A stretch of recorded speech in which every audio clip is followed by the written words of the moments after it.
జయ kitchen అండి. ఈరోజు గోధుమ పిండితో ఒక స్నాక్ ఐటెం తయారు చేసినండి. దీనికి కావాల్సింది 1/2 kg గోధుమ పిండిని ఇలా చపాతీ పిండిలాగా తడుపుకొని ముద్దలు కట్టి పెట్టుకోవాలండి.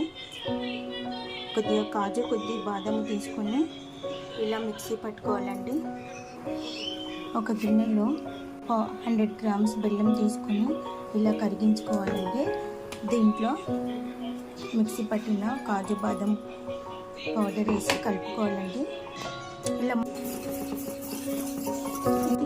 1 స్పూన్ నెయ్యి వేసి కలుపుకోవాలండి.